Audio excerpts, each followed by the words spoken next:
ஆண்டவராக இயேசு கிறிஸ்துவின் இணையற்ற நாமத்தினாலே தேவ வார்த்தை என்கிற இந்த நிகழ்ச்சிக்கு உங்களை மிகுந்த அன்போடு வரவேற்கிறோம்.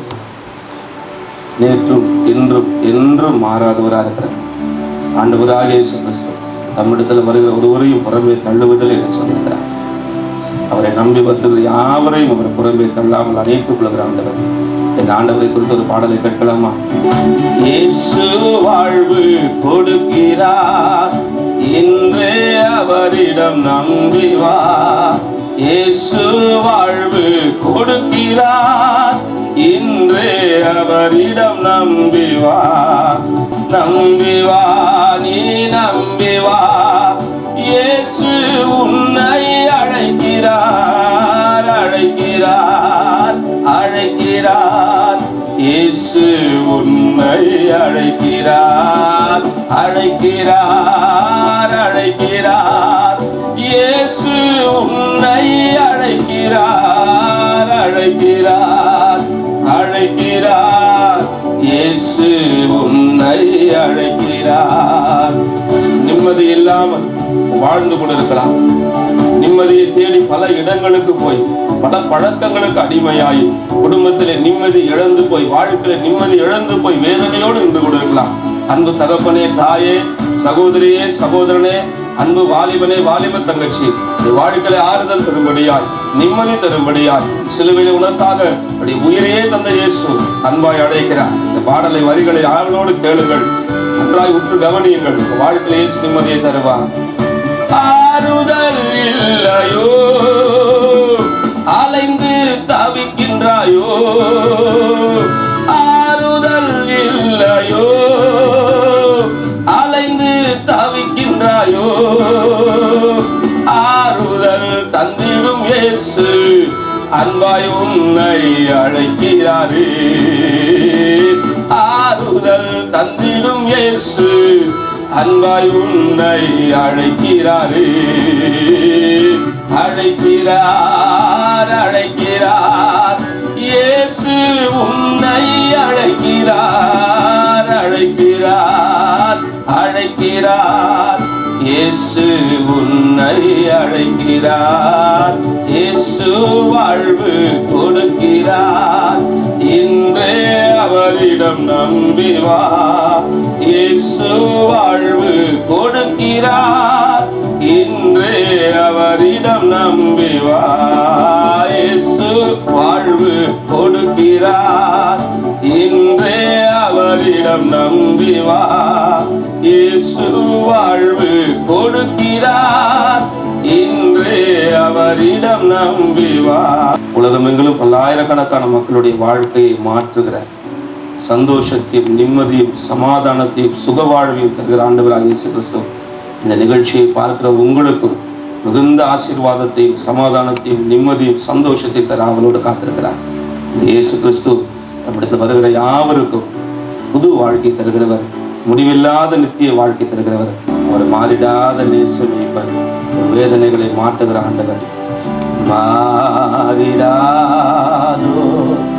நேசமேய்ப்பர், மாற்றுவாரும் வேதனை. பாவத்தாலும் நோயினாலும் வருந்துவோரே நம்பிவா, நம்பிவா, நீ நம்பிவா. இயேசு உன்னை அழைக்கிறார். அன்பான சகோதர சகோதரிகளே, இந்த தெய்வ வார்த்தை தியானத்திற்கு உங்களை அன்போடு வரவேற்கின்றோம். மத்தேயு 24ஆம் அதிகாரம் வசனம் 6 சில வசனங்களை நான் உங்களுக்காக வாசிக்கிறேன். மத்தேயு 24 வசனம் 6 முதல். யுத்தங்களின் செய்திகளையும் கேள்விப்படுவீர்கள், கலங்காதபடி எச்சரிக்கையாயிருங்கள். இவைகள் எல்லாம் சம்பவிக்க வேண்டியதே, ஆனாலும் முடிவு உடனே வராது. ஜனத்துக்கு விரோதமாய் ஜனமும் ராஜ்யத்துக்கு விரோதமாய் ராஜ்யமும் எழும்பும். பஞ்சங்களும் கொள்ளை நோய்களும் பூமி பல இடங்களில் உண்டாகும். இவைகள் எல்லாம் வேதனைகளுக்கு ஆரம்பம். இனக்கற்பானவர்களே, நாம் இதுவரைக்கும் பார்த்திராத பல பிரச்சனைகளை கடந்த 10 ஆண்டுகளிலே நாம் சந்தித்துக் கொண்டு வருகிறோம். அடிக்கடி நில அதிர்வுகள், நில அதிர்ச்சிகள், பூகம்பங்கள், கொள்ளை நோய், ராஜ்யத்துக்கு விரோதமாக ராஜ்யம், ஒரு தேசத்துக்கு விரோதமாக இன்னொரு தேசம். வசனம் சொல்லுகிறது இதெல்லாம் வேதனைகளுக்கு ஆரம்பம், முடிவு உடனே வராது. எனக்கன்பான சகோதர சகோதரிகளே, இந்த பரிசுத்த வேதத்தில் எழுதப்பட்ட எல்லா விஷயங்களும் இந்த நாட்டிலே நிறைவேறிக் கொண்டு வருகிறது. தேவனுடைய வார்த்தை சத்தியமானவைகள் என்பதற்கு இதுவே நமக்கு போதுமான ஆதாரமாக இருக்கின்றது.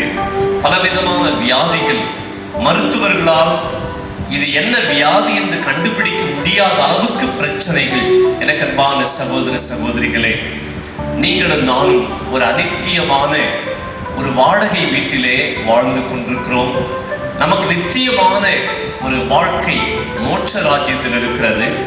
அங்கே செல்லுவதற்கு வருகின்ற மிகப்பெரிய நரகம் என்கிற பேர் ஆபத்திலிருந்து தப்பித்துக் கொள்ளுவதற்கு இயேசு கிறிஸ்து மட்டும்தான் ஒரே வழியாக இருக்கிறார். எனக்கன்பான சகோதரனே, சகோதரியே, நீங்களும் நானும் இந்த உலகத்திலே தற்காலிகமான ஒரு வாழ்க்கையிலே வாழ்ந்து கொண்டிருக்கிறோம். இன்னும் ஒரு பகுதிக்குள் நான் உங்களுக்காக கோடிட்டு சொல்லும்படி விரும்புகிறேன்.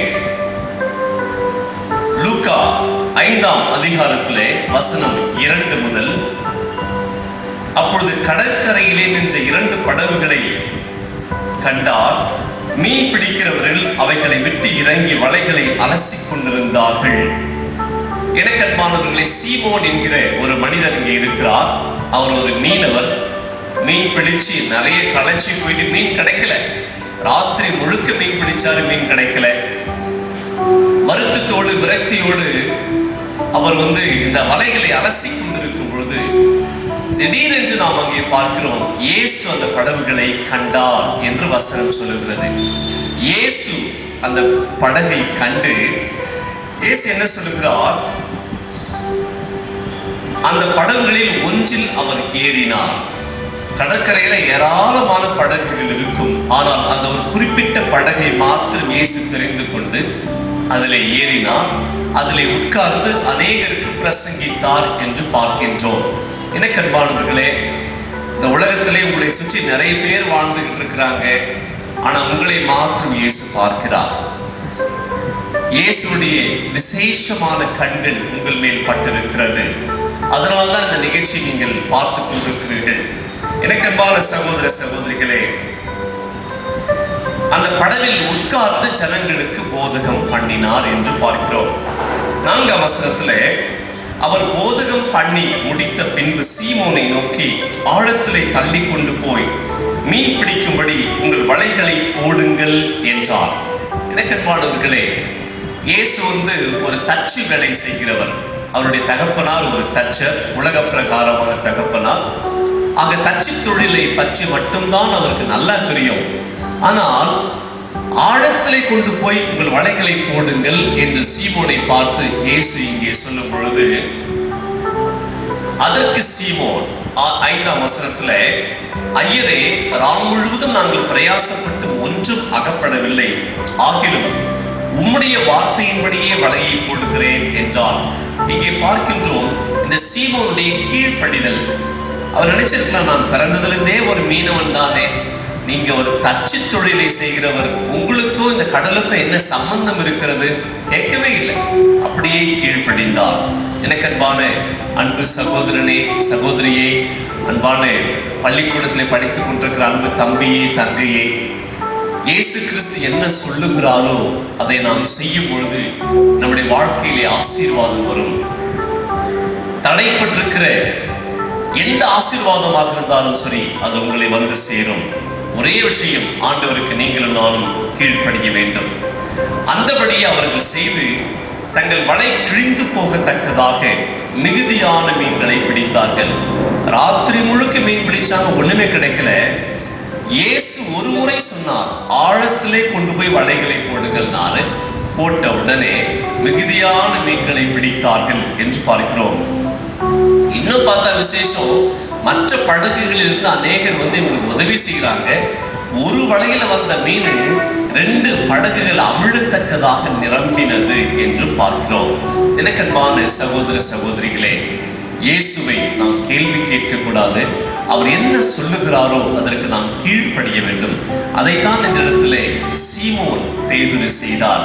கீழ்ப்படிந்தார், ஆசீர்வதிக்கப்பட்டார். எனக்கன்பான அன்பு நண்பர்களே, சகோதரர்களே, உங்கள் வாழ்க்கையிலே கீழ்ப்படிதல் இருக்கும் பொழுது உங்களுக்கு ஒரு மிகப்பெரிய ஆசீர்வாதம் உங்களை நிச்சயமாக வந்து சேரும். கர்த்தருடைய வார்த்தை இன்றைக்கு நம்மை பார்த்து சொல்லுகிறது அதுதான். நான் உங்களை தனியே இருக்க விடமாட்டேன் என்று இயேசு சொல்கிறார். நான் உன்னோடு கூட இருப்பேன், நான் உன்னை விட்டு விலகுவதும் இல்லை, உன்னை கைவிடுவதும் இல்லை என்று சொல்லுகிறார். எனக்கு அன்பானவர்களே, உங்களுக்கு நிறைய உற்ற நண்பர்கள், பெஸ்ட் ஃப்ரெண்டு நிறைய பேர் இருக்கலாம் இன்னைக்கு. ஆனா நிறைய பேர் உங்களோட இல்லை. பலர் இருந்தார்கள், இன்றைக்கு நிறைய பேர் இல்லை. ஏன் தெரியுமா? வாழ்க்கை சூழல் அவர்களை மாற்றி கொண்டு போய் விடுகிறது. உங்கள் சூழலும் மாறிக்கொண்டிருக்கிறது. எனக்கு அன்பானவர்களே, உங்கள் இருதய துடிப்பை புரிந்து கொண்டு உங்களுடைய வேதனையை சரியாக புரிந்து கொண்ட ஒரு நல்ல நண்பர் இயேசு இருக்கிறார். அவர் எப்பொழுதும் கூடவே வருகிற நல்ல தெய்வம்.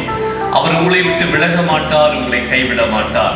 எனக்கு அன்பானவர்களே, இன்னும் ஒரு சில வசனங்களை நான் உங்களுக்காக வாசித்து ஜெபிக்க விரும்புகிறேன். லூக்கா 6ஆம் அதிகாரத்துல 27ஆம் வசனம் சொல்லுகிறது, எனக்கு செவி கொடுக்கிற உங்களுக்கு நான் சொல்லுகிறேன், உங்கள் சத்துருக்களை சிநேகியுங்கள், உங்களை பகைக்கிறவர்களுக்கு நன்மை செய்யுங்கள். இதுதான் மிக முக்கியமான ஒரு வார்த்தை இந்த உலகத்திலே. எனக்கு அன்பானவர்களே, நம்மளாம் நல்லவங்களுக்கு நன்மை செய்வோம். எனக்கு யாரெல்லாம் உதவி செய்யறாங்களோ அவங்களுக்கு நான் உதவி செய்வேன். இதுதான் மனித இயல்பு. ஆனால் இந்த இடத்துல இயேசு சொல்லுகிறார், உங்கள் சத்துருக்களை சிநேகியுங்கள், உங்களை பகைக்கிறவர்களுக்கு நன்மை செய்யுங்கள். இது சாத்தியமா? யோசிச்சு பாருங்க. நீங்க நினைக்கலாம், இதெல்லாம் முடியாதுங்க. எப்படிங்க முடியாது? இது மனித இயல்பு கிடையாதே அப்படின்னு நீங்க நினைக்கலாம். எனக்கு அன்பானவர்களே, இயேசு அதைத்தான் உங்களுக்கு சொல்லுகின்றார். இன்னும் தாண்டி, உன்னை ஒரு கன்னத்தில் அறைகிறவனுக்கு மறு கன்னத்தையும் கொடு, உன் அங்கியை எடுத்துக் கொள்ளுகிறவனுக்கு உன் வஸ்திரத்தையும் எடுத்துக்கொள்ள தடை பண்ணாதே. இது போன்ற ஒரு நல்ல தெய்வத்தை நாம் பார்த்திருக்கிறோமா? ஒரு கன்னத்தில் அறைந்தால் மறு கன்னத்தையும் திருப்பி காட்டு என்று சொல்லியிருக்கிறார். அது மட்டுமல்ல, இன்னொரு வசனத்தை கூட வாசிக்கிறேன். உன்னிடத்தில் கேட்கிற எவனுக்கும் கொடு, உன்னுடையதை எடுத்துக் கொள்ளுகிறவனிடத்தில் அதை திரும்ப கேளாதே. மனுஷர் உங்களுக்கு எப்படி செய்ய வேண்டும் என்று விரும்புகிறீர்களோ அப்படியே நீங்களும் அவர்களுக்கு செய்யுங்கள். எனக்கு அன்பான சகோதர சகோதரிகளே, இயேசு கிறிஸ்து குறைவை நிறைவாக்குகிற தேவன். பலவிதமான பிரச்சனைகள் மத்தியிலே நாம் வாழ்ந்து கொண்டிருக்கலாம். இயேசுவுக்கு நாம் கீழ்ப்படியும் பொழுது ராமுழுது மீன் பிடிச்சு ஒண்ணுமே கிடைக்கல. கடைசியில இயேசு சொன்னதை செய்யும் பொழுது திரளான மீன்கள் கிடைத்தது என்று பார்க்கின்றோம். ஆண்டவரை நோக்கி பார்க்கலாமா? அன்புள்ள ஆண்டவரே, அருமையான வேலைக்காக நன்றி செலுத்துகிறோம். எங்களோடு பேசின ஜீவனுள்ள வார்த்தைகளுக்காக நன்றி செலுத்துகிறோம். ஆண்டவரே, மிக மோசமான உலகத்திலே வாழ்ந்து கொண்டிருக்கிறோம். ஆண்டவரே, எங்கு பார்த்தாலும் மாயமானங்கள் உள்ளொன்று வைத்துக் கொண்டு வெளியே தங்கத்தை போல பேசுறாங்க. யார் என்று புரியல. ஆண்டவரே, ஆண்டவரே, இந்த காலகட்டத்திலே நீங்க எங்களோடு இருந்து எங்களை ஆசீர்வதிக்கும்படி, எங்களை வழிநடத்தும்படி, போராட்டம் நிறைந்த இந்த உலகத்திலே எங்களுக்கு நல்ல வழிகாட்டியாக நீங்கள் இருக்கும்படி வருந்தி அழைக்கிறோம். ஆண்டவரே, எங்களோடு பேசின வார்த்தைகளுக்காக ஸ்தோத்திரம் தகப்பனே. எங்களால் முடிந்த நன்மைகளை மற்றவர்களுக்கும் செய்ய கிருபை தாங்க. ஆண்டவரே, நிகழ்ச்சியை பார்த்து கொண்டிருக்கிற ஒவ்வொருவரையும் கர்த்தர் ஆசீர்வதிப்பீராக, தொடுவீராக, பிரச்சனைகள் மாறுவதாக தொடர்ந்து காத்து வழிநடத்தும், பலப்படுத்தும். இயேசுவின் நாமத்தில் வேண்டுகிறோம் நல்ல பிதாவே, ஆமென். எனக்கு அன்பான சகோதர சகோதரிகளே, உங்கள் அனைவருக்கும் மீண்டுமாக வாழ்த்துக்களை சொல்லிக் கொள்கிறோம். தொடர்ந்து நிகழ்ச்சிகளை பாருங்கள். தொடர்ந்து உங்களுக்காக ஜெபிக்கிறோம். தேவன் உங்களை ஆசீர்வதிப்பாராக.